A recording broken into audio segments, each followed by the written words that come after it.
Bonsoir, il s'agit d'une étrange pyramide. Sa forme très particulière à deux pentes est totalement atypique comparée aux autres pyramides d'Égypte. Ce soir, Science Grand Format vous emmène à Dachour, à 30 km au sud de Gizeh, à la découverte de la pyramide rhomboïdale. Construite il y a 4600 ans à la demande du pharaon Snéfrou, elle fait partie d'un ensemble de 3 pyramides. Mais c'est la seule qui possède cette forme originale avec une inclinaison qui n'est pas la même dans sa partie basse et dans sa partie haute. Sa forme rhomboïdale a-t-elle été voulue ou bien s'agit-il au contraire d'un accident ? Pour résoudre ce mystère, vous allez pénétrer dans cet édifice sous plus de 3 millions de tonnes de pierre en compagnie des archéologues qui recherchent tous les indices permettant de retracer son histoire. Grâce aux moyens de détection modernes, les scientifiques ont pu modéliser le site et évaluer toute son étendue. Le chantier de la pyramide rhomboïdale, qui a duré plusieurs décennies, a nécessité la mise en place d'une organisation et d'une logistique colossale. Tout autour, vous découvrirez les vestiges d'une zone d'habitation luxuriante. Le pharaon Snéfrou exigeait la pyramide parfaite avec des faces lisses et malheureusement les bâtisseurs ont été confrontés à de nombreux incidents qui se sont multipliés sur le chantier. La pyramide rhomboïdale a tout de même permis de faire progresser le savoir-faire des ingénieurs de l'époque. Et c'est ensuite la pyramide rouge qui a servi de modèle de référence pour toutes les pyramides qui sont apparues après. À l'aube des pyramides, c'est un documentaire à suivre tout de suite sur France 5 et à retrouver sur notre site France.tv. Bonne soirée et vive la science en grand format. La pyramide rhomboïdale. L'une des plus curieuses constructions d'Égypte. Le rêve ambitieux d'un pharaon divinisé, Snéfrou. À cette époque, la pyramide rhomboïdale représentait le plus grand édifice jamais construit par l'homme. Comment expliquer sa forme étrange? On ne peut pas entrer dans la tête des gens de l'époque. Il faut s'appuyer sur les indices qu'ils nous ont laissés. Pour découvrir ses secrets, les archéologues fouillent dans le sable et explorent de fragiles corridors. C'était terrifiant, avec ces pierres qui menaçaient de s'effondrer. Cette forme est-elle volontairement originale? Ou est-ce la construction qui a mal tourné? Ici, il y a eu un mouvement majeur dans la structure. Pour résoudre ce mystère, il faut déconstruire cette étrange pyramide et inspecter chacune de ces pierres. Il faut la soulever de terre pour explorer ses chambres funéraires. Nous saurons alors si la pyramide rhomboïdale est une bévue magistrale ou un exploit architectural qui annonce l'ère des grandes pyramides.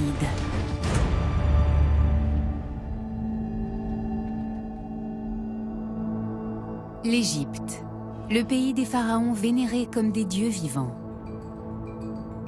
Plus de 100 pyramides jalonnent la vallée du Nil.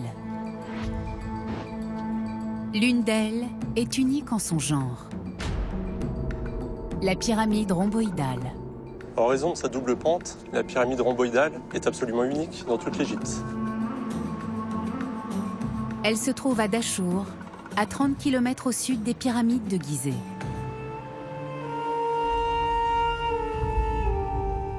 Sa forme étrange attire le regard. C'est la première pyramide à face lisse de l'histoire. Et la seule qui présente une double pente. Mais comment s'explique cette particularité?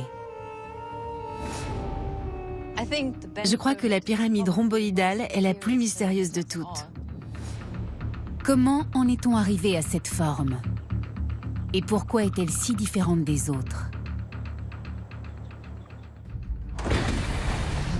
La pyramide rhomboïdale a été bâtie il y a près de 4600 ans. C'était un tombeau pour l'éternité. À l'intérieur, 2 couloirs mènent à 2 chambres funéraires. Ces chambres ont la même taille que 7 étages. Elles sont enfouies sous plus de 3 millions de tonnes de blocs de calcaire. Le plan intérieur ressemble à celui d'une pyramide classique, mais son aspect est singulier. Cette forme était-elle voulue? Ou le changement d'inclinaison à mi-pente résulte-t-il d'une catastrophe? La pyramide rhomboïdale est l'une des plus anciennes d'Égypte. Elle a été commandée il y a près de 4600 ans par le pharaon Snéfrou. Ce puissant souverain a construit 3 pyramides. La première est en ruine et se trouve à Meidoum. Il n'en reste que le noyau central. La deuxième, la pyramide rhomboïdale, est en bien meilleur état. La dernière, la pyramide rouge, est la seule qui possède des faces parfaitement rectilignes. Pourquoi Snéfrou a-t-il construit 3 pyramides? Et pourquoi seule une d'entre elles a cette forme étrange? Daniela Rosnoff est membre de l'Institut archéologique allemand qui fouille le site de Dachour. Nous sommes devant la pyramide rhomboïdale. Avant toute chose, il faut garder à l'esprit que ce monument n'est qu'un élément d'un vaste complexe.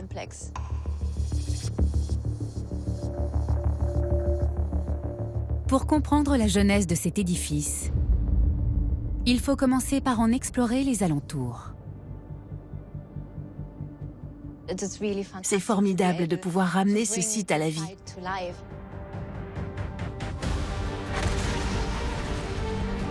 Il y a 4500 ans, la pyramide était couverte de pierres lisses, taillées avec soin. Elle était la pièce centrale d'un complexe plus étendu. Côté sud, une pyramide satellite de plus petite taille culminait à 29 mètres. Un autel sacré, flanqué de 2 pierres dressées, portait le nom du pharaon. Le tout était entouré d'un rempart de pierres calcaires. Une chaussée formait une entrée monumentale. Ces différents éléments sont autant d'indices pour résoudre le mystère de la pyramide rhomboïdale.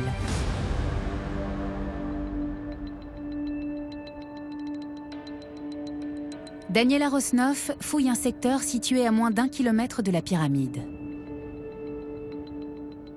C'était juste rempli de sable jaune. Et on a des cendres. Ils ont découvert les vestiges d'un monument perdu depuis des milliers d'années. On est sur un plateau désertique. Il peut y avoir de fortes rafales de vent parfois. Quand on dégage une structure, elle disparaît une demi-heure plus tard. Il faut être rapide. Il ne reste qu'une infime partie de l'édifice.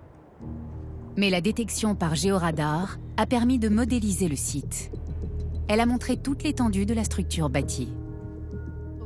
Quand on a eu les résultats de la prospection géophysique, on s'est aperçu qu'il y avait une zone d'habitation assez étendue.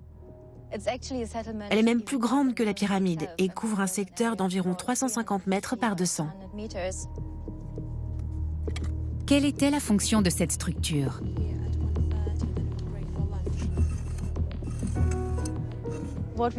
On a ici l'un des murs de l'édifice. Il avait été enduit d'argile, puis revêtu d'une belle couche de calcaire blanc. Ça ne servait pas à assurer la solidité du bâti, c'était uniquement par souci esthétique. L'équipe allemande dégage la structure enfouie sous le sable. Elle met au jour des vestiges colorés. On a découvert énormément de carreaux de faïence. On peut imaginer que ces carreaux turquoises formaient un magnifique contraste avec les murs blancs. L'édifice comptait un grand nombre de pièces et était apparemment richement décoré. Il devait s'agir d'une résidence impressionnante. Ses habitants profitaient aussi de l'ombre de jardins luxuriants. On est en plein désert, mais ils ont réussi à créer 2 immenses jardins. Il devait être extrêmement difficile de les entretenir.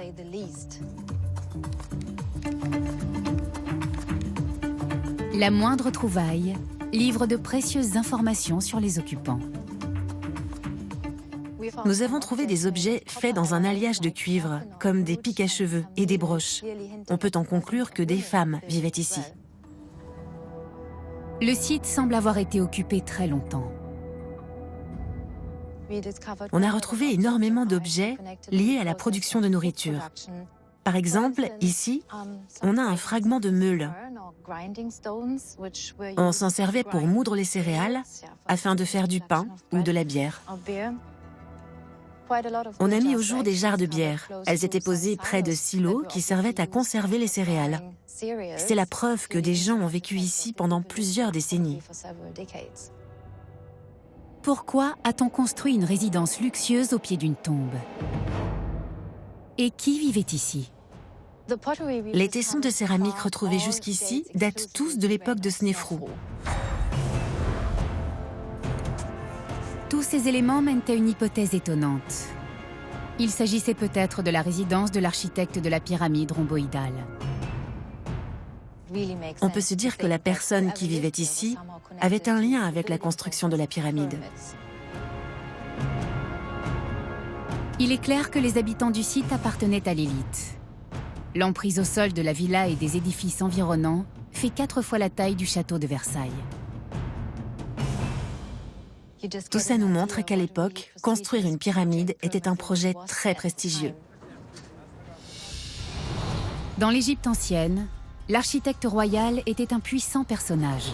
Il ne se contentait pas de superviser le chantier d'une pyramide. Il devait organiser toute la logistique nécessaire à sa construction. Le chantier durait plusieurs décennies. L'architecte de la pyramide rhomboïdale occupait sans doute une splendide résidence. Il travaillait dans le confort d'une oasis ombragée. Il dirigeait le chantier, entouré de domestiques et d'esclaves. Sa table devait toujours être richement garnie.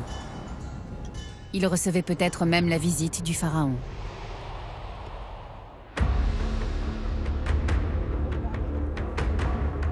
Le chantier de cette pyramide devait revêtir une importance particulière pour Snéfrou.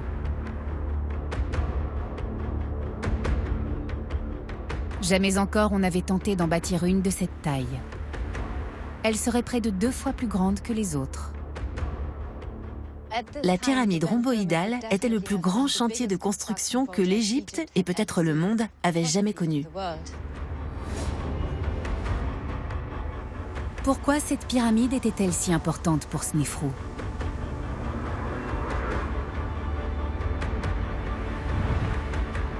Stephen Harvey nous explique la raison d'être de ces gigantesques tombes.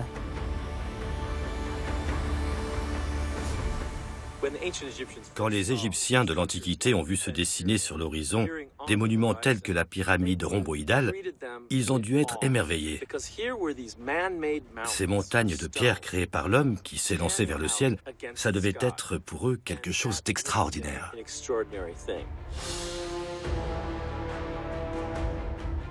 Ces monuments étaient liés à une croyance centrale dans l'Égypte ancienne. Les pharaons continuaient à régner dans l'au-delà. Abydos se trouve à 400 km au sud de la pyramide rhomboïdale. C'est la nécropole des rois qui ont unifié l'Égypte plus de 500 ans avant Snéfrou. Abydos est un site fondamental pour reconstituer la genèse des pyramides, pour comprendre comment les pharaons en sont venus à construire de tels monuments.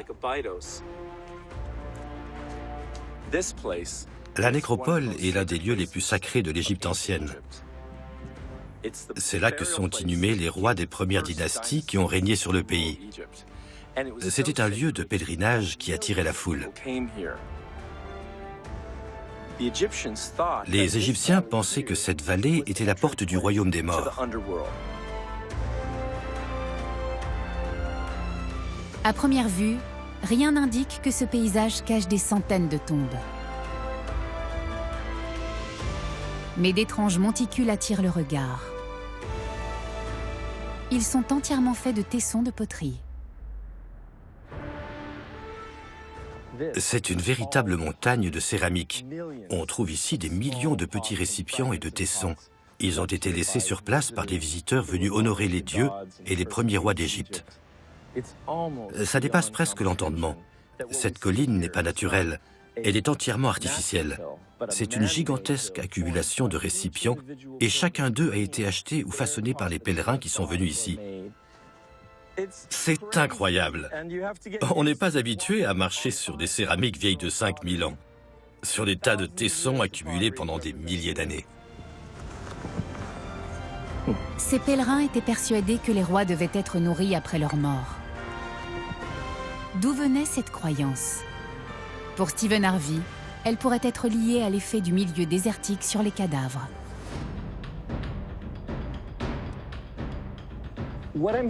Nous avons ici une carcasse d'animal. Elle n'est pas ancienne, elle est relativement récente. Elle nous montre bien la façon dont le soleil et le sable brûlant dessèchent naturellement les cadavres, les dépouilles animales ou humaines qui ont passé un certain temps dans ce milieu. Autrefois, on déposait probablement les morts dans le sable. Avec le vent, il arrivait qu'ils refassent surface et on s'est aperçu que les corps durcissaient et devenaient comme du cuir. Ils se transformaient en véritables momies naturelles.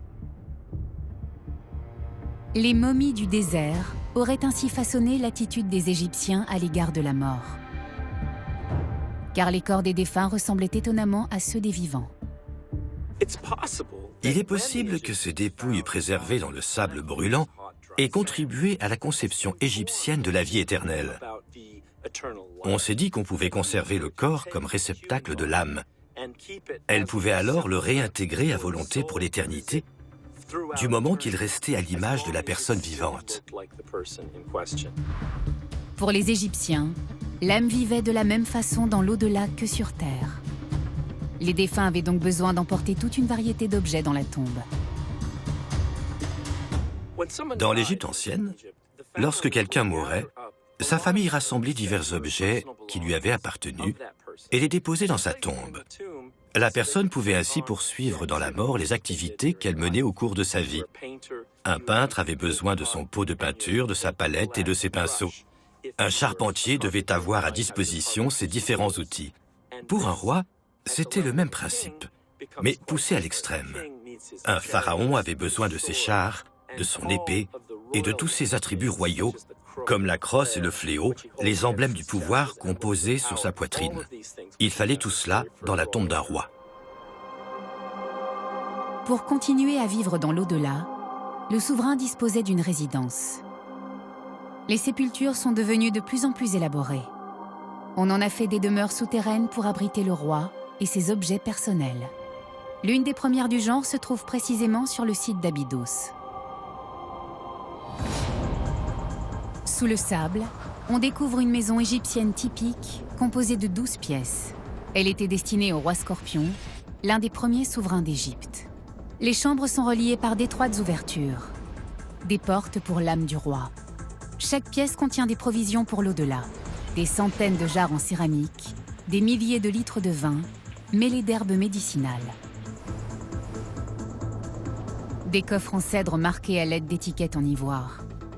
Ils contiennent des jeux finement sculptés pour distraire le roi pendant l'éternité. Le caveau était recouvert d'un toit plat et d'un monticule de sable.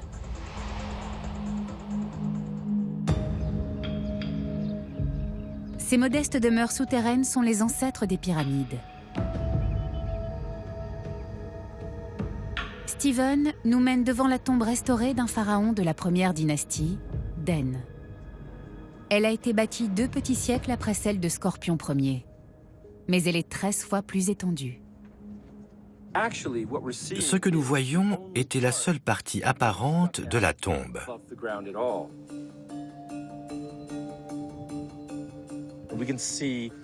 Ici, on a le système de toiture que les archéologues ont reconstitué. Ces grands rondins de cèdre du Liban étaient posés au sommet de la structure en terre crue. Ils étaient ensuite recouverts de couches successives de roseaux, de terre crue et de briques crues. Et le tout formait le toit de cette énorme fosse. Pour finir, on recouvrait l'ensemble d'un monticule de sable pour créer une sorte de repère visible. La tombe maison était devenue un complexe funéraire souterrain. Stephen Harvey marque le contour du tombeau de Den. La chambre funéraire est entourée de très nombreuses pièces périphériques. À quoi servait-elle ? J'ai délimité l'emprise totale du complexe pour vous montrer l'étendue de la structure qui entoure la sépulture du pharaon. Ça nous permet de voir concrètement tout ce qu'on y avait déposé pour accompagner le roi. On a environ 140 petites cellules en briques. Elle ne contenait pas seulement des amphores de vin et des récipients en céramique, mais aussi les dépouilles d'êtres humains. Ces chambres secondaires abritaient les corps d'une multitude d'adultes. Ils étaient apparemment en bonne santé et ont tous été inhumés en même temps. Il s'agit de personnes qui ont été sacrifiées pour accompagner le pharaon dans l'au-delà. Elles étaient jeunes et il semble qu'elles aient été étranglées et placées là pour que la cour du roi l'accompagne dans l'éternité. Certaines tombes royales abritaient les dépouilles de prêtres, de femmes et même de lions. D'autres contenaient des barques et des troupeaux de bovins symboliques. Les maisons des morts se sont agrandies. Mais pourquoi les a-t-on peu à peu déplacées au-dessus du sol? Comment ces palais souterrains se sont-ils transformés en vastes édifices? Stephen Harvey nous emmène à quelques kilomètres au nord d'Abydos, sur le site de Beit Khalaf.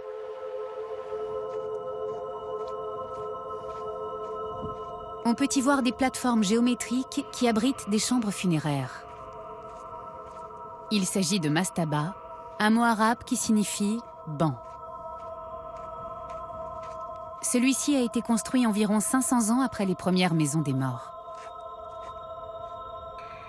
Cette structure marque une rupture radicale avec l'époque précédente. Auparavant, les tombes étaient cachées dans le sol sans rien d'apparent. Et tout à coup, on a un édifice immense qui se dresse dans le paysage. C'est très impressionnant.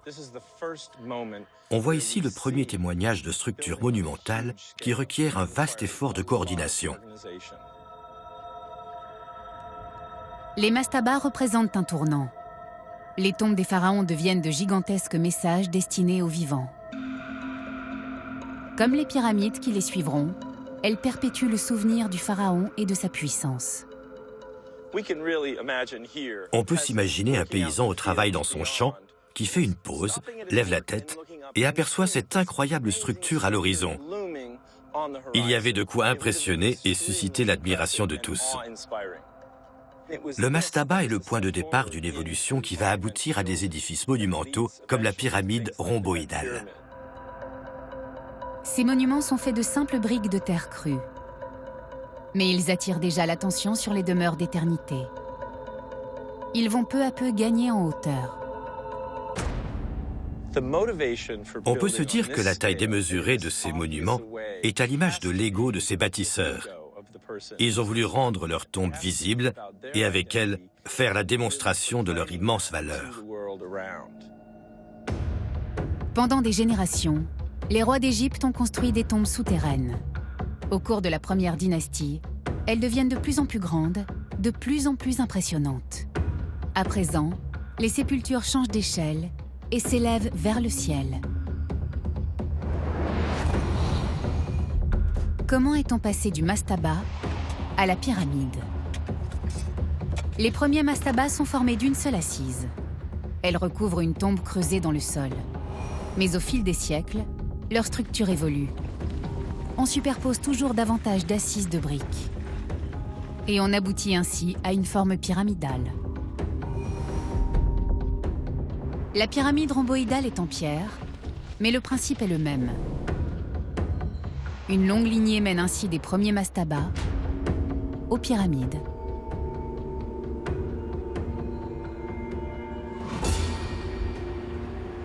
Le chaînon manquant se trouve à 500 km de là, vers le nord, à Saqqara.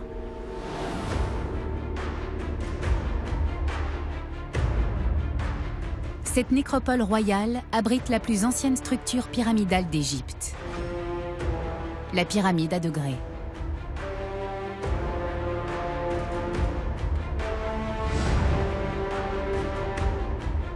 Dennis Lee a passé une dizaine d'années à déchiffrer le mystère de sa construction.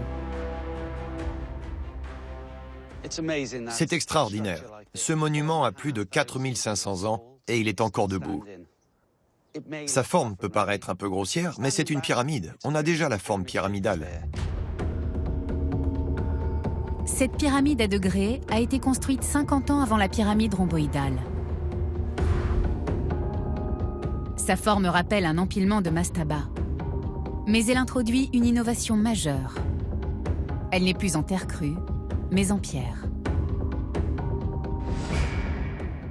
La forme pyramidale est issue du mastaba. Elle résulte de l'amélioration constante de ce type de structure. Et la plupart des pyramides qu'on voit aujourd'hui ont été construites sur ce modèle. Selon Dennis Lee, on distingue encore cette même structure à degrés sous la surface de la pyramide rhomboïdale. La pyramide à degrés présente aujourd'hui de gros problèmes de structure. Elle menace de s'effondrer par endroits. Avec son équipe, Dennis Lee descend par d'étroits couloirs jusqu'au cœur du monument. Ils vont le consolider à l'aide des techniques du XXIe siècle. Un corridor de 28 mètres de long mène à une vaste chambre funéraire. Elle est en train de s'effondrer. La première fois qu'on est entré, c'était effrayant. Il y avait des pierres qui menaçaient de tomber du plafond. On n'osait pas les toucher. Et il suffisait d'effleurer le plafond pour que des morceaux de terre se détachent. C'était assez terrifiant. Dennis Lee et son équipe ont monté un échafaudage de 23 mètres de haut. Ils peuvent ainsi renforcer le plafond et le stabiliser. Les blocs se détachent un à un de la structure. La pose de tirants en acier permet de les solidariser. Eh ben, elle était dure celle-là. C'est un travail exigeant et angoissant. C'était très stressant de percer ce trou. La structure exerce une pression énorme. Il y a des millions de tonnes de pierres au-dessus de nous. On essaie de mettre ça de côté et d'oublier le poids phénoménal au-dessus de nos têtes. Il vaut mieux ne pas y penser pour travailler ici. Pourquoi la pyramide s'écroule-t-elle de l'intérieur? Pour le savoir, il faut plonger au cœur de la structure, sous le mastaba originel. On y trouve 5 km de couloirs. Ils forment un véritable labyrinthe. Un palais entoure la chambre funéraire du pharaon. Lors de sa découverte, la porte ouvrait sur un énorme tas de pierres. Ces blocs recouvraient le sarcophage en granit, la dernière demeure du pharaon. À l'origine, il se trouvait 28 mètres plus haut et formait la voûte qui s'est effondrée. Comme dans les mastabas, la structure reposait sur des poutres en bois. Mais jamais encore un toit plat n'avait eu à supporter le poids d'une pyramide en pierre. 800 000 tonnes de calcaire.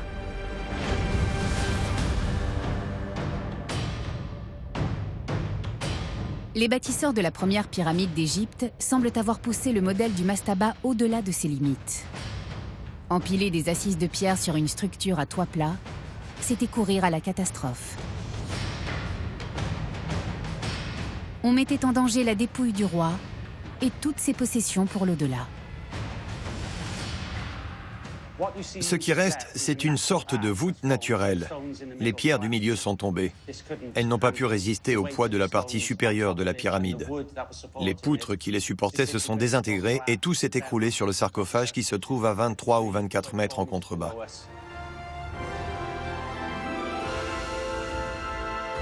Pour l'époque, cette catastrophe était imprévisible.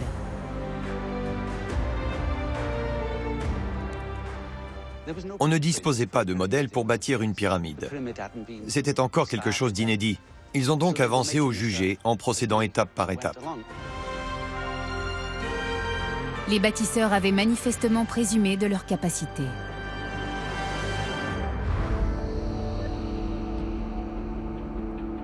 Pour construire des sépultures de cette taille, il fallait des solutions nouvelles. Les pharaons ont investi des moyens considérables pour les trouver. Les terres fertiles de la vallée du Nil avaient fait de l'Égypte une nation prospère. Les pharaons pouvaient compter sur les vastes ressources d'un royaume florissant. Une quarantaine d'années après la pyramide à degrés, Snéfrou se lance ainsi dans un projet d'envergure, bâtir la pyramide parfaite. Pour cela, il ne suffit pas de surmonter les problèmes structurels invisibles à l'œil nu. Son monument doit avoir une apparence nouvelle. il doit présenter des faces parfaitement lisses. Comment procéder? Il fait une première tentative. Elle se trouve à 45 km au sud de là, à Meidoum. Aujourd'hui, il ne reste plus que le cœur de la pyramide, son nucléus. Meidoum est la première des 3 pyramides construites par Snefrou. Elle possédait autrefois des faces semblables à celles d'une pyramide classique. Aujourd'hui, il n'en reste que le noyau à degrés. Sa construction aurait débuté juste avant celle de la pyramide rhomboïdale. Selon Colin Reeder, la volonté d'obtenir des faces lisses peuvent expliquer la forme bizarre de la pyramide rhomboïdale. Les méthodes de construction sont les mêmes pour les 2 pyramides. Sur cette pyramide de Meidoum, on a retrouvé des marques de maçons, des graffitis peints par les carriers ou par les constructeurs des pyramides. Et on a remarqué des inscriptions très similaires sur la pyramide rhomboïdale. Tellement similaires en fait que certains ont pu dire qu'elles ont été construites au même moment.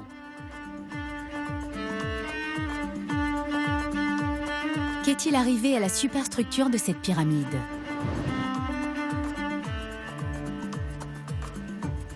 La réponse se trouve peut-être dans l'énorme tas de décombres qui l'entoure.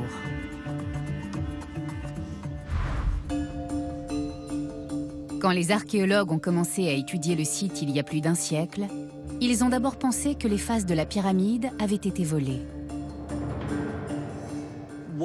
Il y a plusieurs théories en lice pour expliquer la forme bizarre de la pyramide de Meidoum. Selon l'une d'elles, on aurait volé ces blocs. La population locale serait venue se servir en pierre de construction. Mais selon Colin Reeder, cette théorie n'explique pas tout. Sa forme n'a rien à voir avec celle d'une pyramide. Elle ne peut pas résulter uniquement du vol de ces pierres, même très nombreuses. Côté est, la pyramide est flanquée d'un petit édifice. Il permet de comprendre ce qui s'est passé. Nous sommes devant le temple de la pyramide de Meidoum. La plupart des pyramides ont ce genre de petit édifice. Aujourd'hui, ces monolithes sont recouverts de graffitis. Mais quand ils ont été mis au jour, ils étaient complètement vierges. En principe, on trouve le nom du roi gravé à cet endroit et le nom des dieux qu'il vénérait. Ici, il n'y a rien. La seule explication valable, c'est que la pyramide n'a jamais été achevée. Seul un événement majeur a pu conduire Snefrou à abandonner ce chantier qui lui avait déjà tant coûté. Alors que s'est-il passé? Les archéologues ont dégagé environ 3000 blocs de pierre. Ils pourraient nous fournir une réponse. Les blocs présentent différents états de taille. Certains sont encore assez bruts, comme s'ils venaient d'être extraits. D'autres sont bien taillés et semblent prêts à être mis en place dans la pyramide. Et ce n'est pas tout. On a aussi trouvé des fragments de poterie et de bois. Les archéologues qui travaillaient sur le site ont rapidement compris qu'ils avaient mis au jour un ancien atelier. Cet atelier a peut-être été détruit et enseveli lors d'une catastrophe. La pente de la pyramide était très raide. Les blocs de parement auraient fini par glisser, emportés par leur propre poids. Meidoum devait être une pyramide à degrés. Mais le pharaon voulait obtenir une figure parfaite. Alors, il a fait remplir les énormes marches pour donner à la pyramide des faces rectilignes. Mais ces blocs posés sans aucun type de liant se seraient désolidarisés du noyau. Ils auraient alors glissé vers le sol. On peut donc supposer qu'elle s'est écroulée pendant la dernière phase de construction, quand on a voulu doter cette pyramide à degrés de faces lisses.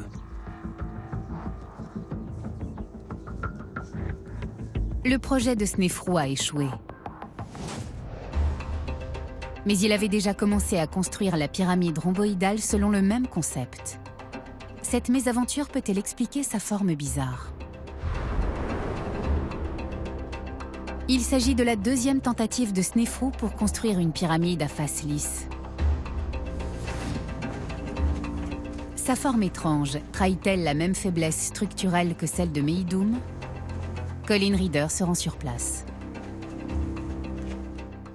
Nous sommes devant la pyramide rhomboïdale de Dashur pour voir si on peut discerner des signes de mouvement ou de tassement à l'intérieur. À l'extérieur, les dommages semblent superficiels. On peut voir des lézardes dans le parement, des fissures traversantes. Mais ce n'est pas inhabituel. Ce type d'édifice bouge souvent lors de sa construction. Le sol se tasse. Mais Colin Reeder repère un problème plus grave. Nous sommes devant la porte d'entrée.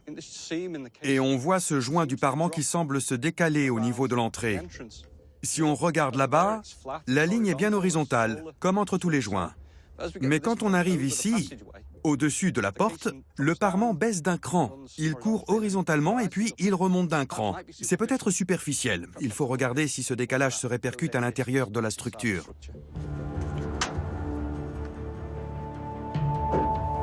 Colin franchit l'entrée nord et se retrouve dans un étroit couloir.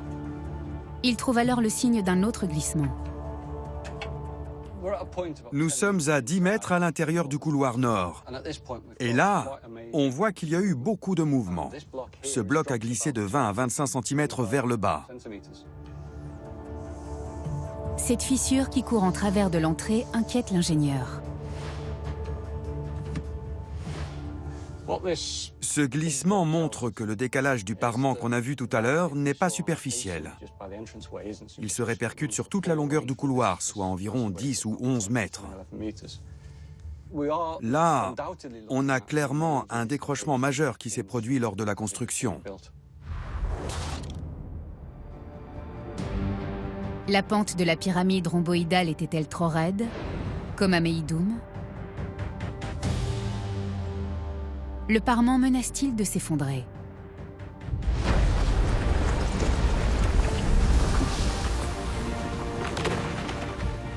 Les problèmes structurels se retrouvent jusqu'au cœur du monument. Le couloir nord présente une large fissure.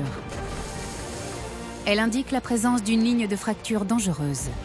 Elle serait à l'origine du glissement d'une partie de la pyramide sous son poids colossal. Dans le couloir ouest, les bâtisseurs de Snefrou ont rencontré le même problème.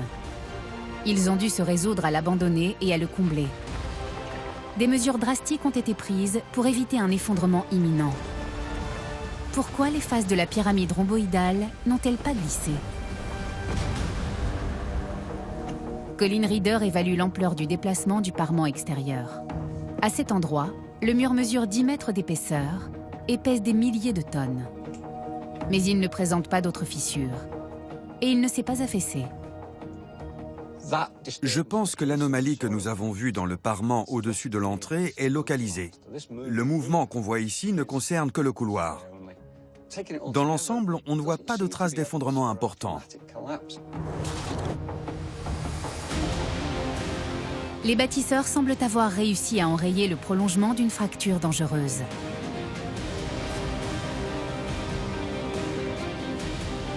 Ils devaient avoir en mémoire le destin de la pyramide de Meidoum. Ils avaient prévu de construire une vraie pyramide à face rectiligne, mais les écroulements leur ont permis de comprendre qu'il y avait un problème dans la conception de l'édifice. Le désastre de Meidoum a peut-être obligé les constructeurs de la pyramide rhomboïdale à changer de modèle. Au début, les fissures de la pyramide rhomboïdale ne leur ont peut-être pas paru trop graves. Mais ensuite, la pyramide de Meidoum s'est effondrée. Pour éviter qu'une telle catastrophe se reproduise, ils ont modifié leur plan. La pyramide allait être moins élevée, mais plus solide. D'où la forme étrange de cette deuxième pyramide. Ils ont réduit l'angle au sommet de la pyramide pour rendre la structure plus stable. Ils ont ainsi réduit le risque de voir s'écrouler un autre monument. La construction de la pyramide rhomboïdale avait commencé 10 ans plus tôt. La future demeure d'éternité de Snefrou ne pouvait pas finir en tas de pierres. Le pharaon a malgré tout réussi à maintenir son projet de face lisse. Mais pourquoi ne pas avoir reconstruit la partie basse de la pyramide pour lui donner une forme parfaite? Selon Franck Monnier, L'entreprise n'était pas difficile. Et Snefrou avait bien prévu de construire une figure parfaite. L'intention était de résorber des incidents, de répondre à des incidents et aussi à des modifications de projet. Et donc, le dernier projet devait être de construire une véritable pyramide à face triangulaire. La rampe aurait contraint les bâtisseurs à reporter cette modification majeure à la fin du chantier. On peut imaginer donc, que ces rampes pouvaient tourner autour de la pyramide en spirale, l'envelopper complètement, ou bien une rampe pouvait être frontale et se diriger tout droit vers le sommet. Le plus simple aurait été de terminer le sommet, puis d'enlever la rampe pour compléter la partie basse. Mais Snefrou se serait alors heurté à de nouveaux problèmes. Toutefois, des incidents sont toujours survenus. Donc, à partir du démontage de la rampe, ils ont décidé d'arrêter la construction. À quels incidents les bâtisseurs ont-ils été confrontés? S'agit-il de l'effondrement du toit de la chambre funéraire, comme dans la pyramide de Meidoum?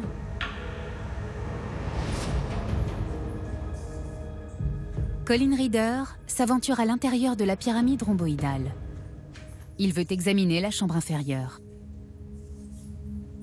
Elle est en parfait état de conservation, grâce à un toit d'une conception radicalement nouvelle. À cette époque, n'oublions pas que nous sommes aux environs de 2500 avant notre ère, on ne savait pas poser de plafond au-dessus d'un vide aussi grand. Donc on a travaillé assise par assise, couche par couche, pour obtenir une série d'escaliers qui convergent très haut au-dessus de nos têtes. La pyramide de Snefrou inaugure une nouvelle technique de construction, la voûte en encorbellement. La toute première pyramide, la pyramide à degrés, avait un simple toit plat en bois. Une structure beaucoup trop fragile pour supporter le poids du monument. À l'intérieur de la pyramide rhomboïdale, la voûte en encorbellement permet de répartir les charges. On évite ainsi que le toit ne s'effondre. Les bords de ces saillies, de ces marches, ont été taillés avec beaucoup de soin. On le voit à la régularité des faces horizontales et verticales. Ce plafond en encorbellement est vraiment de belle facture. Snefrou a donc surmonté ses deux plus grands défis. À l'intérieur, les bâtisseurs ont mis au point une technique nouvelle, capable de supporter le poids d'une pyramide en pierre. À l'extérieur, un changement de pente évite au bloc du revêtement de glisser. Mais la pyramide rhomboïdale n'était pas pour autant sauvée.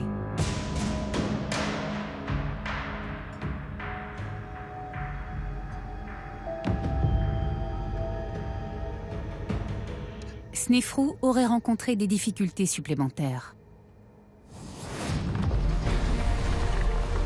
Les chambres de la pyramide rhomboïdale sont réparties sur 2 niveaux. Les appartements inférieurs sont intacts. Le problème se situe-t-il au-dessus, dans la chambre funéraire principale? Son plafond en encorbellement s'élève à plus de 16 mètres.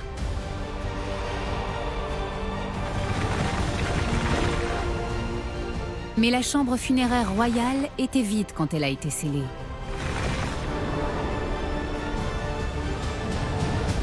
Snefrou a finalement décidé d'abandonner sa pyramide à double pente.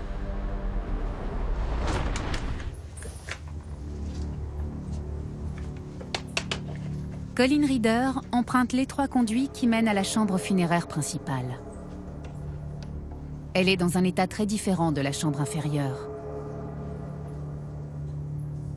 Le sol a été surélevé pendant la construction. Il y a des éléments bizarres dans cette pièce. On a l'impression qu'ils ont modifié le niveau du sol à plusieurs reprises. Le sol d'origine est bien plus bas. Là, en fait, on se trouve sur une maçonnerie de pierre qui a permis de rehausser le niveau du sol. Dans cette cavité en dessous, il y a des poutres dont on ne connaît pas la fonction. Elles servaient peut-être de support pour rehausser le sol. Manifestement, ils ont changé leur plan en cours de route.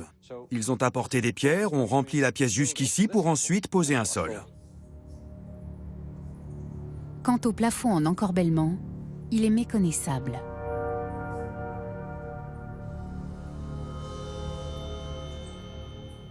L'encorbellement semble avoir été retravaillé, retaillé et découpé, d'où ces finitions très irrégulières. Le plafond construit avec tant de soin a été défiguré.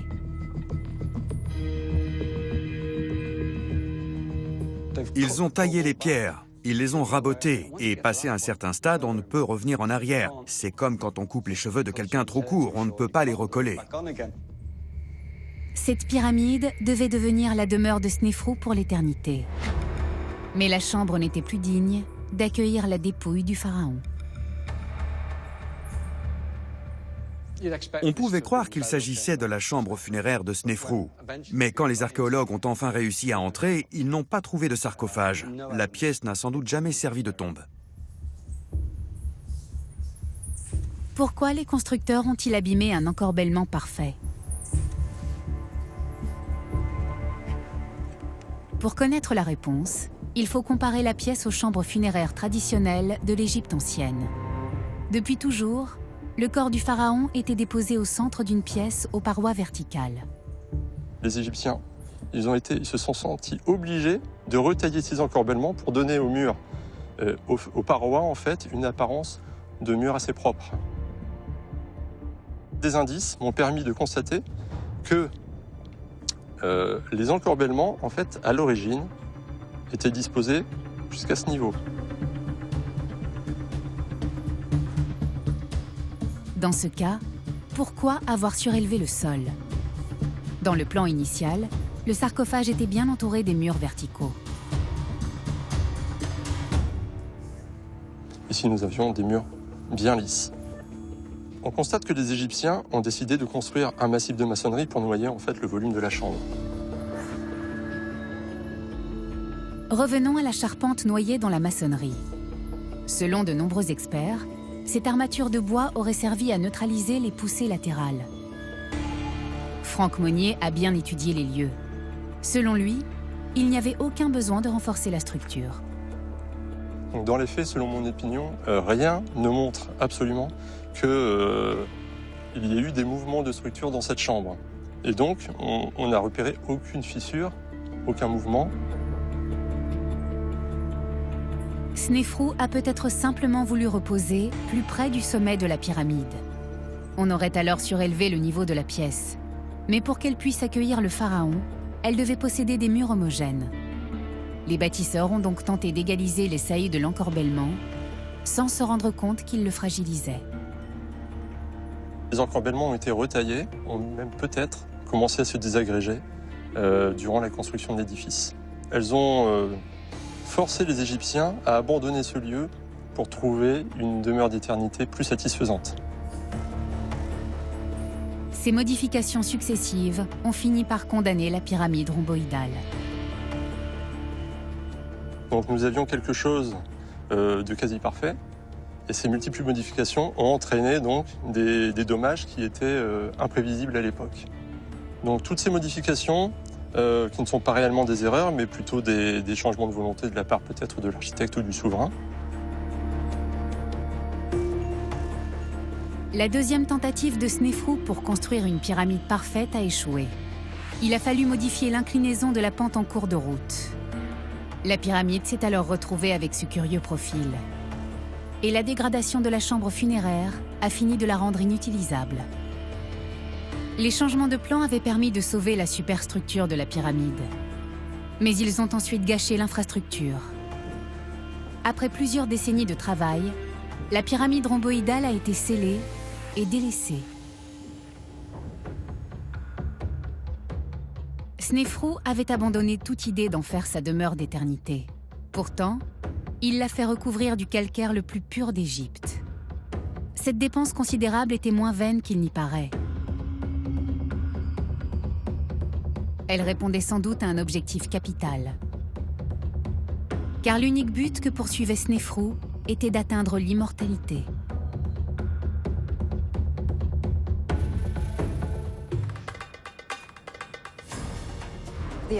La vie après la mort était un concept très important.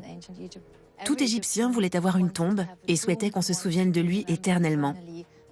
Mais bien sûr, seul le roi pouvait être inhumé dans une pyramide. Le gigantisme de la pyramide devait empêcher le nom de Snéfrou de tomber dans l'oubli.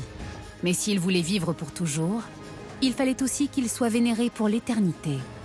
Que faire pour être certain qu'on prierait pour lui? Daniela Rosnoff nous conduit sur la chaussée. Cette route pavée reliait la pyramide aux rives du Nil. On y trouve les vestiges d'un mystérieux édifice. Selon l'archéologue, il permet de comprendre pourquoi Snéfrou tenait tant à parachever la pyramide rhomboïdale.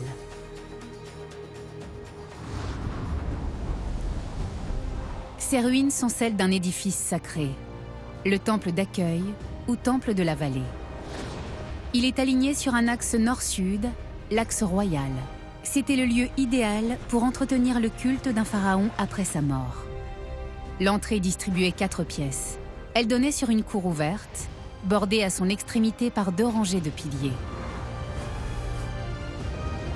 Il protégeait un sanctuaire percé de 6 niches. Chacune d'elles abritait une statue du pharaon en taille réelle. L'édification de ce temple représente un travail considérable.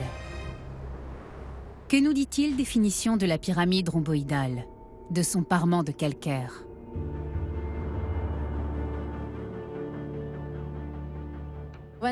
Quand on a découvert le temple au début des années 1950, il était complètement en ruine. Les pierres étaient usées par le temps. Les voleurs avaient détruit ce qui en restait. Mais les archéologues y ont fait une découverte étonnante. Elle a livré des informations inédites sur la pyramide et sur le temple. Lors des fouilles, on a réalisé des forages. On s'est aperçu qu'il y avait une autre structure enfouie sous 2 ou 3 mètres de sable. C'était une route pavée de blocs de roches calcaires. Cette route a pu être datée. Elle a été aménagée 1 millier d'années après la construction de la pyramide. Daniela a examiné les dalles qui ont servi à la paver. Elles semblaient provenir d'un ancien bâtiment. Certaines de ces dalles étaient ornées. Ça nous a mis la puce à l'oreille, car bien sûr, on ne décore jamais les pierres d'une route. C'est ce qui nous a conduit à la conclusion que ces blocs avaient été recyclés. Il n'est pas difficile de trouver d'où ils proviennent. On a comparé toutes les données, le matériau, le style des bas-reliefs, et il est absolument évident que ces blocs venaient du temple de la pyramide rhomboïdale. 1 millénaire après la mort de Snéfrou, le temple de la vallée a été démantelé. Les ouvriers ont réutilisé ces pierres pour bâtir une route. Mais Daniela a pu identifier les scènes sculptées sur les blocs. Ce petit fragment nous apporte des renseignements sur une scène beaucoup plus vaste. Ici, on voit la main du roi qui tient par les cheveux la tête d'un ou plusieurs ennemis. Ce fragment fait partie d'une scène classique, le massacre des ennemis. On y voit le pharaon qui tient une massue d'une main et un ou plusieurs ennemis de l'autre. On l'a dépeint au moment où il s'apprête à frapper. Mais de quel pharaon s'agit-il? On a trouvé des blocs portant des inscriptions, dont le nom du roi Snéfrou. Ces décors sont d'une grande finesse. Ils montrent tout le soin apporté à l'édification de ce temple. Ces blocs nous permettent d'imaginer assez précisément l'apparence du temple. Pourquoi Snéfrou a-t-il achevé à la fois cette pyramide et son temple, alors même qu'il n'avait aucune intention d'être enseveli à cet endroit? Selon Daniela, il avait l'ambition de créer un culte à sa personne. Son but, acquérir un plus grand pouvoir dans l'au-delà.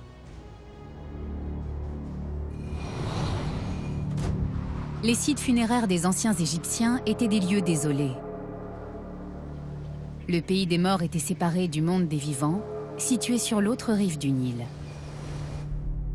Le temple de la vallée de Snéfrou inaugure un concept qui va devenir la norme pendant plusieurs siècles.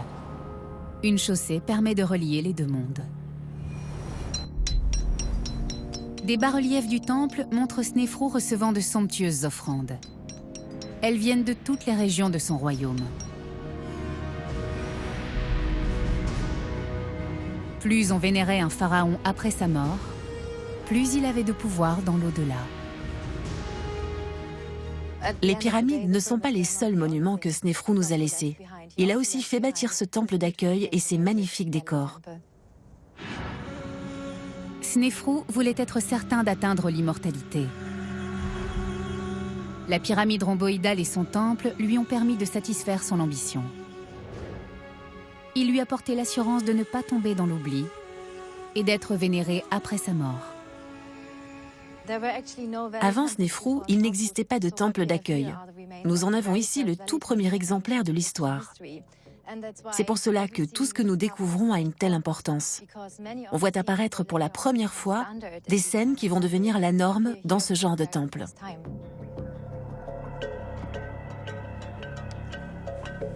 Le complexe de Snéfrou initie une tradition qui sera observée pendant des siècles.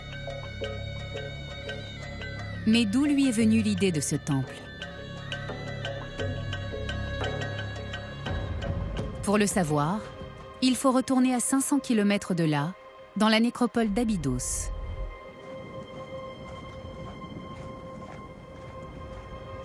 Stephen Harvey nous conduit devant un curieux monument. Il a été érigé près de 2 siècles avant le règne de Snéfrou par un pharaon de la 2e dynastie. C'est la seule structure qui émerge du sol. Nous sommes ici dans une nécropole, une zone remplie de tombes. On voit de petits monticules qui marquent leur emplacement.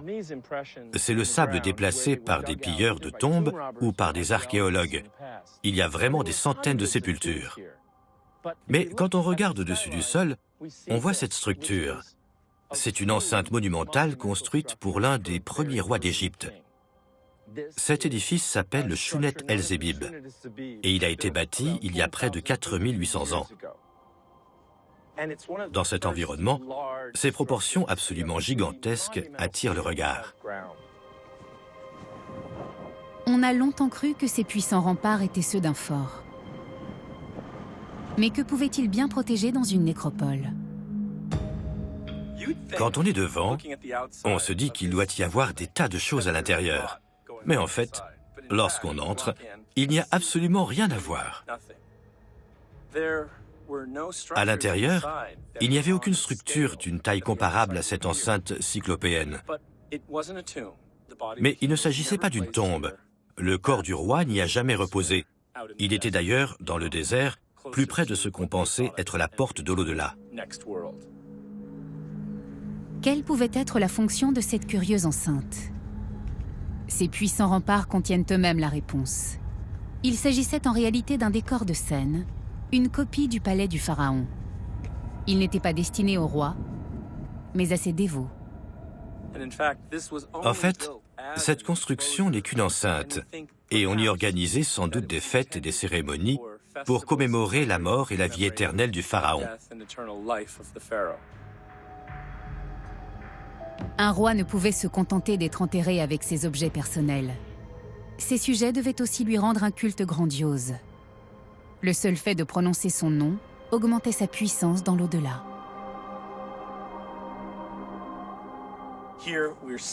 Nous avons sous les yeux un hommage monumental à la mémoire du pharaon. Il incarne le souhait des Égyptiens de rendre leur nom immortel. Car dans les conceptions égyptiennes, prononcer le nom du mort lui permettait de vivre pour toujours. Et pour atteindre ce but, il fallait accomplir des rites dans ce lieu. Si l'on cessait de prononcer le nom d'un pharaon, il mourrait une seconde fois. Snéfrou a repris l'idée de l'enceinte monumentale à son compte. Mais il en a fait un temple. Il voulait lui aussi faire l'objet d'un culte. Ce projet a-t-il abouti? Son peuple s'est-il souvenu de lui?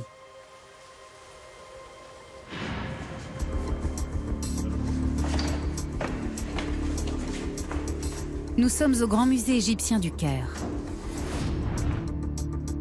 Essa Zidane et Tamer Ibrahim étudient des bas-reliefs retrouvés dans le temple d'accueil de la pyramide rhomboïdale. Ils dormaient dans les entrepôts depuis les années 1960. Personne n'avait jamais vu ce bas-relief. Et c'est la première fois que nous le montrons. Il porte de nombreuses inscriptions. Et il a même conservé en partie ses couleurs. On a plusieurs fois le cartouche du roi Snefrou. Tamer Ibrahim repère un détail significatif. Snefrou avait manifestement de bonnes chances d'être vénéré par son peuple, et donc de consolider son pouvoir dans l'au-delà. On voit une déesse qui porte des offrandes et le nom de Snefrou ici. Tous les dieux lui apportent des présents. On voit par là que son peuple l'aimait et que c'était un grand roi. Snefrou a parié sur l'éternité et semble avoir gagné. Mais pour bâtir les pyramides, on avait recours aux travaux forcés, et ces chantiers titanesques épuisaient les ressources du royaume. Or, Snefrou ne s'est pas contenté d'une pyramide. À lui seul, il en a construit 3. Comment a-t-il fait pour rester si populaire? Franck Monnier a une théorie à ce sujet. Il semblerait, d'après un document qui s'appelle la pierre de Palerme, que Snefrou ait engagé en fait des missions en terre étrangère pour ramener des animaux et surtout des esclaves. Donc, si l'on en croit cette pierre de Palerme, il aurait ramené des milliers d'esclaves. Donc, cela pourrait être une raison pour laquelle Snefrou ait été considéré comme un très bon roi, c'est-à-dire qu'en fait, toute la charge de la construction des 3 pyramides ne pesait pas sur les épaules du peuple égyptien. Si Snefrou a pu réaliser tant de choses, c'est parce qu'il traitait bien son peuple. On a continué à honorer son nom au pied de la pyramide rhomboïdale, en dépit de son étrange allure. Ce projet était très cher à Snefrou. Et de fait, la pyramide et son complexe sont restés un lieu de vénération pendant de nombreuses générations.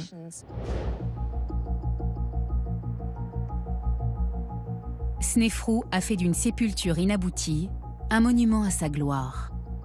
Mais où a-t-il été inhumé? Ce pharaon voulait bâtir le plus grand tombeau de l'histoire. À 1 kilomètre au nord de la pyramide rhomboïdale, on aperçoit sa 3e et dernière tentative en ce sens. La pyramide rouge. Après les modifications et les changements de projet qui ont eu cours dans la pyramide rhomboïdale, les Égyptiens sont parvenus à définir une nouvelle pyramide, la pyramide parfaite. Et la première de ces pyramides parfaites, c'est la pyramide rouge que l'on voit en arrière-plan. Le 3e tombeau géant de Snefrou est la première véritable pyramide de l'histoire. Ses faces triangulaires ne présentent aucun défaut. Cette fois, tout s'est passé comme prévu. La pyramide rouge est telle que Snefrou l'avait imaginée. Elle va devenir le modèle à suivre.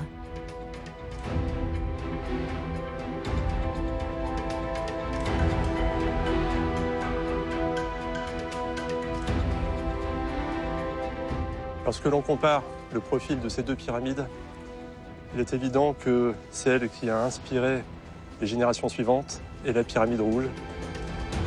Pour les Égyptiens, cette forme représentait l'image pétrifiée d'un rayon solaire.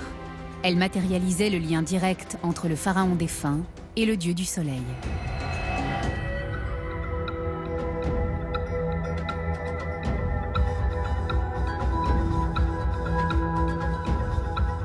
Franck Monnier examine sa forme extérieure.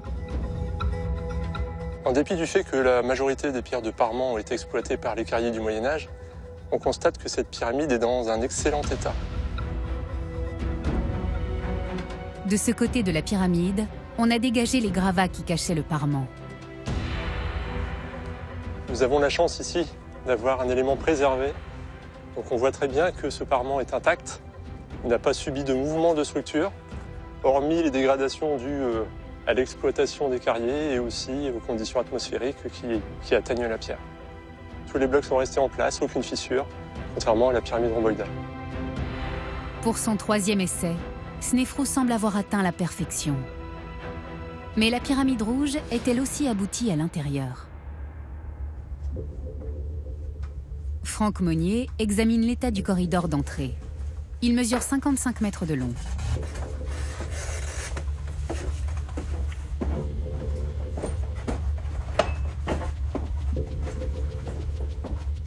Nous sommes en mesure ici de constater que ce corridor est en bien meilleur état que les passages de la pyramide rhomboïdale. Il a souffert de quelques fissures légères, mais rien en comparaison avec ceux de la pyramide rhomboïdale. L'ingénieur se dirige maintenant vers le cœur de la pyramide rouge. Il veut voir le plafond des appartements funéraires.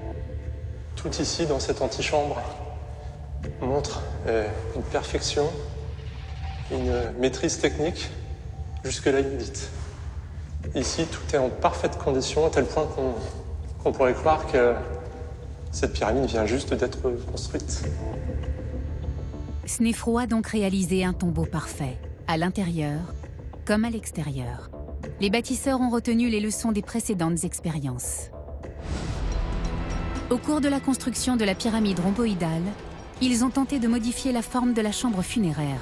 Ce faisant, ils en ont irrémédiablement endommagé le plafond. Pour la pyramide rouge, Snefrou s'en est tenu à un plan très simple, avec des parois verticales et un très haut plafond. Il a ainsi créé une tombe digne d'un pharaon. Avec la pyramide rouge, les Égyptiens sont parvenus à bâtir la plus grande pyramide jamais construite jusqu'alors. Mais elle marque également un retour à une certaine forme de simplicité. La sobriété du plan architectural ne doit pas occulter. Cependant, la splendeur, le côté magnifique de ces voûtes, de ces chambres, dont la perfection, dont l'aboutissement est resté inégalé. Les erreurs de la pyramide rhomboïdale ont servi à bâtir la pyramide rouge. À l'extérieur, l'inclinaison des pentes est parfaite. Quant à l'encorbellement de la chambre funéraire, il est particulièrement réussi.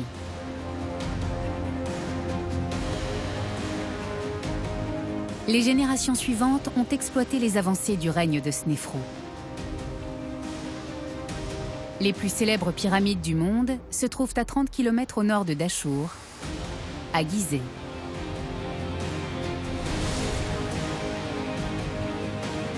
La pyramide rouge a servi de modèle à toutes les pyramides suivantes. Une vingtaine d'années plus tard, le fils de Snefrou lance la construction de son propre tombeau. Il s'appelle Khufu ou Khéops. Sa pyramide s'élève à plus de 140 mètres. Cet immense monument dépasse la pyramide rhomboïdale d'environ 40 mètres.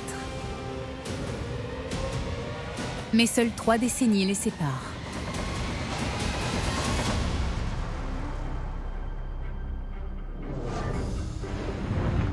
Marc Lehner fouille le site de Gizeh depuis de nombreuses années. Snefrou voyait grand. Khéops est arrivé et ici, à Gizeh, il a construit encore plus grand.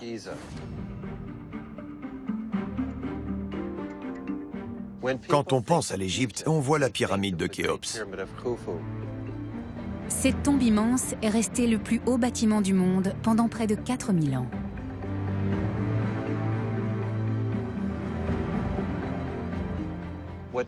La particularité de la grande pyramide de Gizeh, c'est sa taille et sa perfection. Elle occupe plus de 5 hectares. C'est l'équivalent de plus de 7 terrains de football. Les pierres du parement ont été ajustées avec une incroyable précision. On a coutume de dire qu'il est impossible de faire passer une lame de rasoir entre elles. Elle a été construite sur un socle rocheux.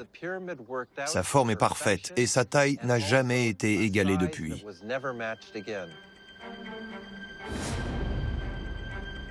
Les pyramides de Gizeh ont toutes été construites par les descendants de Snefrou.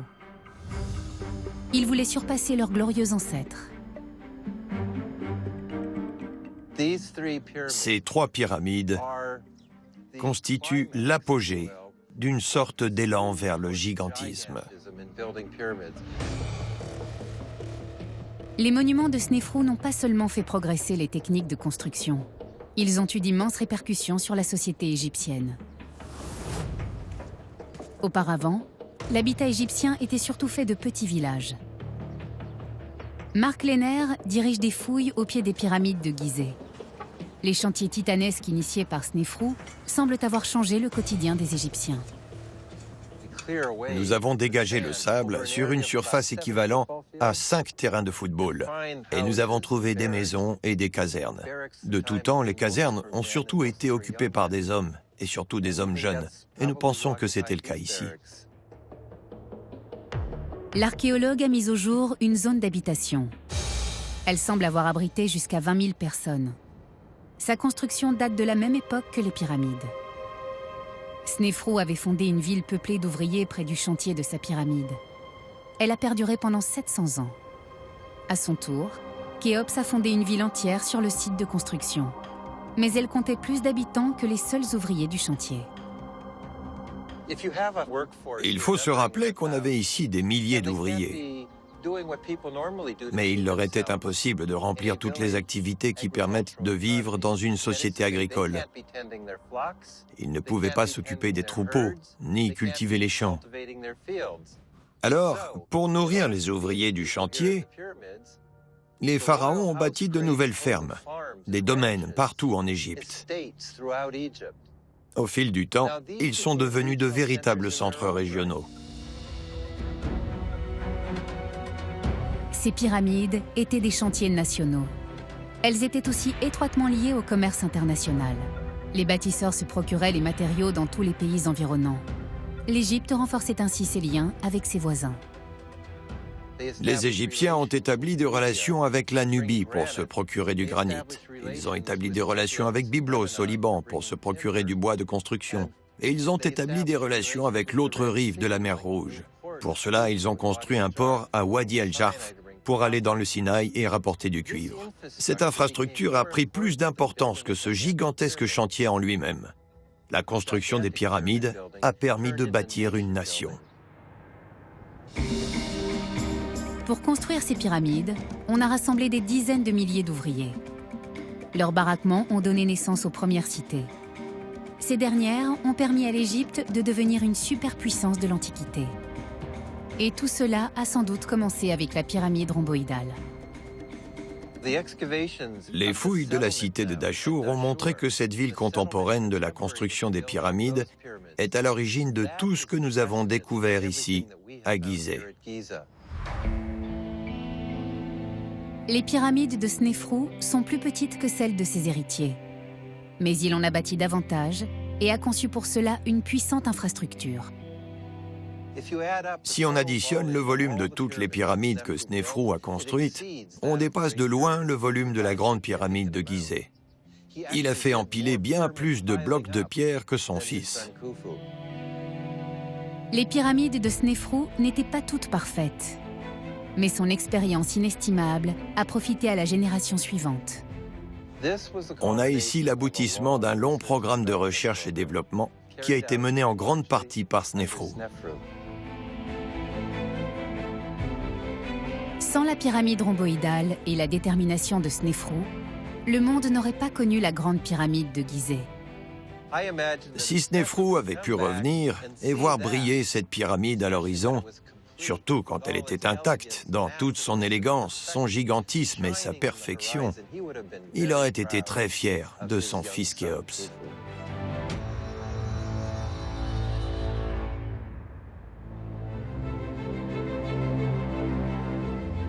Snéfrou était un innovateur. Il a été le premier pharaon à construire une pyramide parfaite. Mais il a aussi posé les fondations d'une nouvelle Égypte, ici, près de la pyramide rhomboïdale.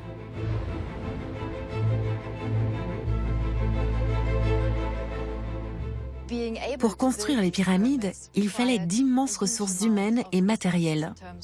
Ce qui a rendu possible l'édification d'un monument de cette taille, c'est la création d'une nouvelle forme d'organisation centralisée et à grande échelle.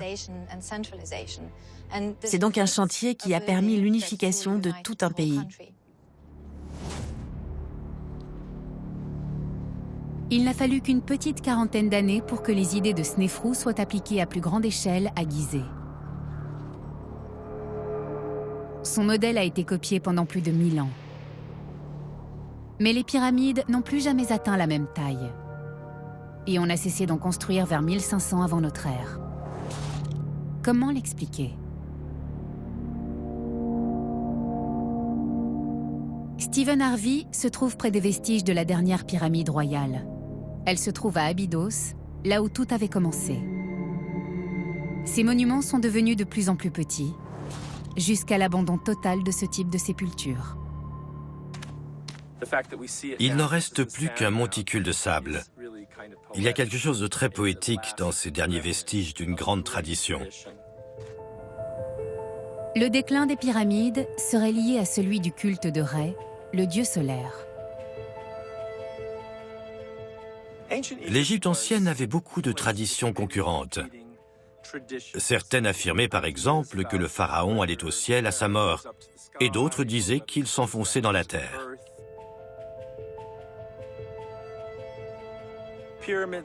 Les pyramides sont liées au culte du soleil. Quand les pharaons ont cessé de s'y intéresser et de vouloir entretenir ce lien unique avec le dieu du soleil, ils ont abandonné le concept des pyramides. L'idée s'étiole. La taille des pyramides diminue. Elles ne seront plus jamais de solides monuments de pierre comme la pyramide de Khéops. La diminution de la taille et de la qualité des pyramides est aussi liée à un autre facteur plus prosaïque, le manque d'argent. À l'époque de Khéops et de la construction des immenses pyramides de Gizeh, la majeure partie des ressources de l'État passaient dans cette entreprise, et ce, tout au long des 20 années que durait leur édification. Par la suite, les pharaons n'ont plus bâti des monuments de cette taille. Ils ont cessé de consacrer toutes les ressources de l'Empire à des projets de construction uniques comme une pyramide.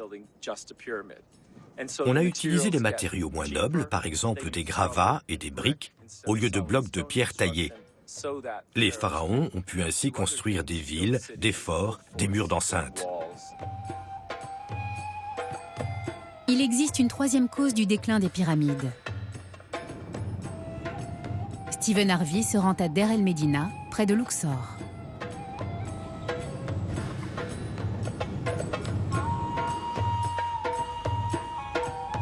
Ce village d'artisans a été fondé 1 millier d'années après Snéfrou. On y a découvert un curieux cimetière, planté de petites pyramides. Le flanc de la colline était couvert de petites tombes. Ça devait être très impressionnant. Ce ne sont pas une ou deux grandes pyramides comme autrefois, mais des pyramides miniatures qui représentent chacune une grande famille ou un personnage important. Il ne s'agit plus de pyramides bâties pour des rois. Ce sont de petits monuments privés destinés à des gens du peuple. Chaque tombe est surmontée d'une mini-pyramide. Les gens ordinaires voulaient avoir une belle vie dans l'au-delà, comme les pharaons.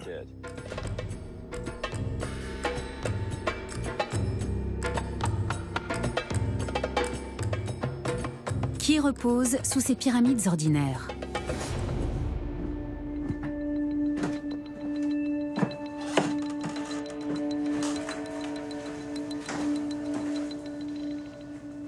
Stephen Harvey note les hiéroglyphes. Il montre qu'il s'agit de la tombe d'un ouvrier qualifié. On voit ici le portrait de Sénédjeb, le propriétaire de cette tombe. Au-dessus, on a son nom et son titre qui dit qu'il est un serviteur dans le lieu de la vérité. Cette expression signifie qu'il fait partie des ouvriers de la vallée des rois, le lieu de la vérité. Et son nom est ici, devant son visage. Il est en train de prier. Et il espère voir les portes du paradis s'ouvrir pour lui. Dans sa tombe, on retrouve les mêmes scènes qu'il a peintes pour ses maîtres. On a ici le dieu Anubis. Il est en train d'accomplir des rites sur la momie du défunt. C'est tout à fait typique de ce qu'on peut voir dans les tombes royales. Le sujet du décor est une version abrégée des funérailles royales.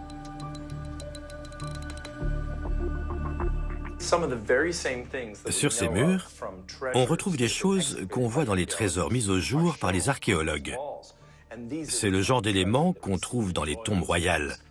la crosse, le fléau du dieu Osiris, et le tout en or.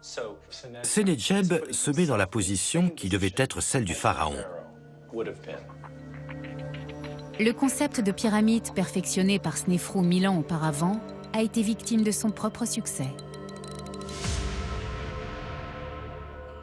Que les gens du peuple se mettent à bâtir de petites pyramides a très probablement contribué à la perte d'intérêt des pharaons pour ce type de sépulture. À la place, et pour des raisons diverses, ils ont innové dans différentes directions. Mais il est certain que le fait que cette coutume soit devenue très banale a fait perdre au roi le goût de ces monuments. Une dernière raison explique l'abandon de cette forme de sépulture. Elle est beaucoup plus cruciale. Les pyramides étaient prestigieuses, mais elles n'étaient pas sûres. Les pilleurs de tombes sévissaient très rapidement après les funérailles. L'un des grands inconvénients des pyramides, c'est évidemment qu'elles indiquent clairement où se trouve le tombeau, et donc le trésor du pharaon. On ne peut pas les manquer. La pyramide rouge était une sépulture parfaite, mais elle comportait un défaut majeur, l'absence de sécurité. Dans le corridor qui mène à la chambre funéraire, Franck Monnier nous montre la preuve que le trésor de Snéfrou a été pillé. Ici, nous voyons clairement que la partie basse de ce couloir a été retaillée à une période ultérieure à la construction de la pyramide. Le couloir originel, en fait, n'était pas plus haut que ça. Donc, ici, d'après les marques que l'on peut apercevoir et la retaille grossière, il paraît évident que les pilleurs ont été forcés d'agrandir ce couloir. Comment savoir ce que les voleurs ont pris dans la chambre funéraire? Elle est désormais vide, il ne reste rien dans la pyramide rhomboïdale. Chose curieuse, le sol a lui aussi disparu. C'est une marque concrète de l'activité des pilleurs. Donc ici, nous avons le sol original de la chambre. On a encore quelques marques ici qui permettent de deviner que le sol se situait à ce niveau. Nous avons bien 3 ou 4 mètres de maçonnerie qui ont été extraites par des pilleurs. Selon Franck Monnier, ils ont dû dégager 300 tonnes de pierre. On constate que les blocs sont énormes et donc il a fallu déployer une énergie considérable pour les extraire. Les pilleurs cherchaient manifestement des chambres secrètes. On peut en conclure que le sarcophage de Snéfrou avait bien été déposé ici. Il y a toutes les chances que Snéfrou se soit fait inhumer dans cette pyramide, puisque, comme on le constate, elle a dû lui apporter toute satisfaction. Elle est vraiment parfaite. Les pièces sont parfaitement exécutées, la retaille des pierres, des corbeaux. Cette pyramide a été construite durant la dernière partie de son règne, donc étant donné qu'elle a été finie, qu'elle n'a subi aucun dommage, il n'y a aucune raison de douter qu'il ait pu être inhumé ailleurs.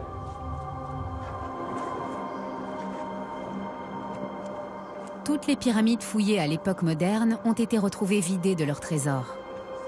Ici, les pilleurs ont même détruit le sarcophage de Snéfrou. Aucun pharaon n'est parvenu à bâtir une pyramide à l'épreuve des pilleurs.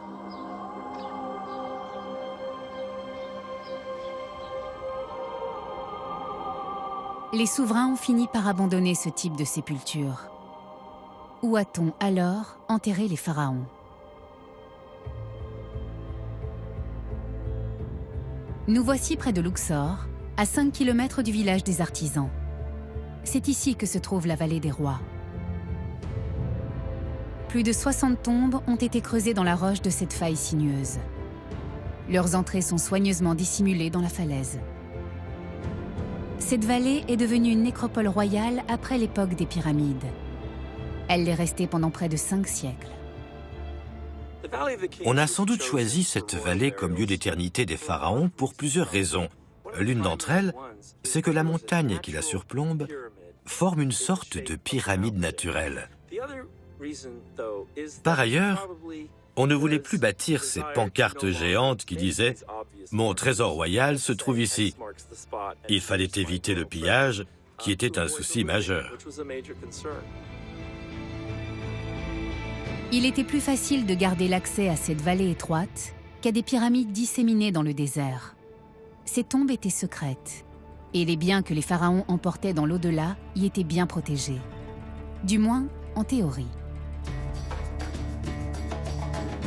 Les fabuleuses richesses de Toutankhamon sont restées à l'abri des voleurs jusqu'à leur découverte dans les années 1920. Mais il s'agit d'une exception. Les pilleurs de tombes étaient tenaces et sans scrupules. Ils savaient qu'ils risquaient la mort s'ils étaient découverts. Il était plus sûr de disperser le trésor funéraire. Alors, que sont devenus les biens de Snéfrou?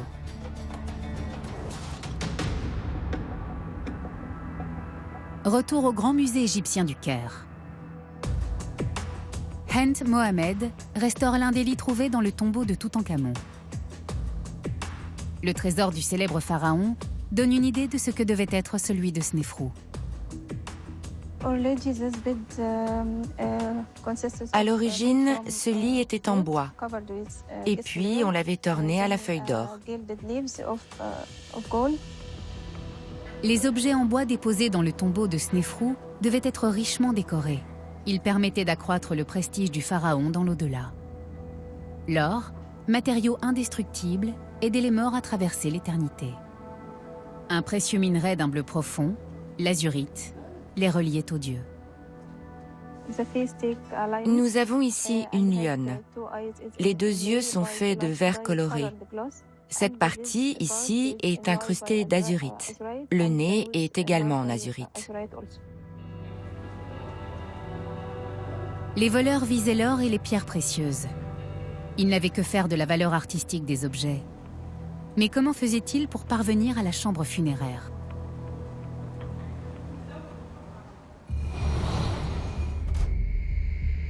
Le tombeau d'un pharaon était généralement rempli d'objets funéraires. On en mettait autant que possible pour l'aider dans l'au-delà. Pour protéger ces richesses des pilleurs, on avait recours à une série de pièges. Des corridors qui ne mènent nulle part, de faux caveaux, et des herses de pierre pour obturer les accès. Mais les pilleurs étaient souvent bien renseignés.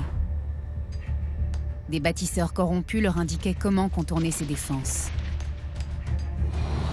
Une fois à l'intérieur, ils avaient une méthode simple pour prélever l'or des objets en bois. Ils brûlaient la totalité du trésor. Il ne restait alors que le métal fondu. Les trésors disparus de Snéfrou sont peut-être tout simplement partis en fumée.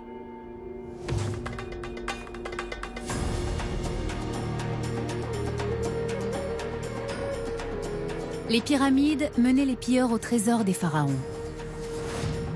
On a donc dissimulé leur sépulture dans la vallée des rois. Mais pour conserver leur pouvoir dans l'au-delà, les pharaons devaient aussi bâtir un temple dédié à leur culte.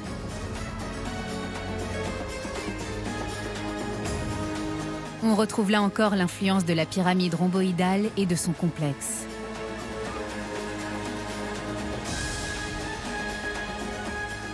Les temples funéraires sont devenus encore plus grands.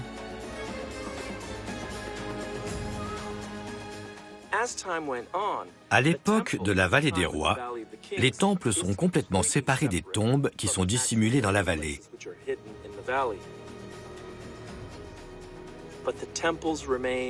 Au fil du temps, ces monuments deviennent de plus en plus grands.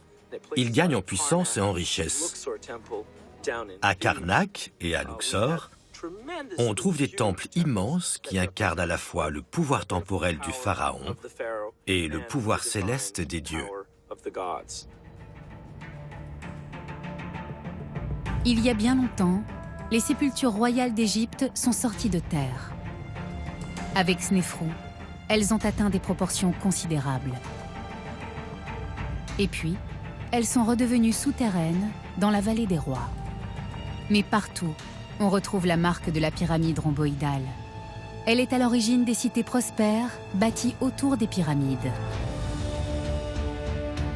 Elle préfigure aussi le développement de grands centres religieux comme Karnak et Luxor. On a longtemps considéré la pyramide rhomboïdale comme une simple fantaisie. Mais avec son complexe, elle a exercé une influence considérable sur l'histoire de l'Égypte. Snéfrou mérite vraiment d'être reconnu comme l'un des grands bâtisseurs d'Égypte. Il ne savait pas comment construire une pyramide, et pourtant, il a abouti à cet édifice qui était une innovation extraordinaire. Le désir d'immortalité de Snéfrou l'a conduit à perfectionner un concept novateur. Il voulait bâtir une pyramide à face lisse. À Meidoum, son premier essai s'est soldé par un désastre. Avec la pyramide rhomboïdale, il a fini par trouver l'inclinaison idéale. Mais la chambre funéraire avait été abîmée. Et il a abandonné sa pyramide à double pente. Pour finir, il est revenu à la simplicité. Le résultat, c'est la pyramide rouge, modèle emblématique de toutes les pyramides ultérieures. Sa ténacité a permis l'avènement de grandes avancées techniques. Ses idées nouvelles ont durablement influencé l'architecture sacrée d'Égypte et son urbanisme. Ainsi, le nom de Snéfrou est passé à la postérité. Il est ancré dans la pierre et dans la société nouvelle qu'il a fait naître. Ses victoires chèrement gagnées ont conféré à Snéfrou la place qui lui revient, celle du premier et du plus grand bâtisseur de pyramides.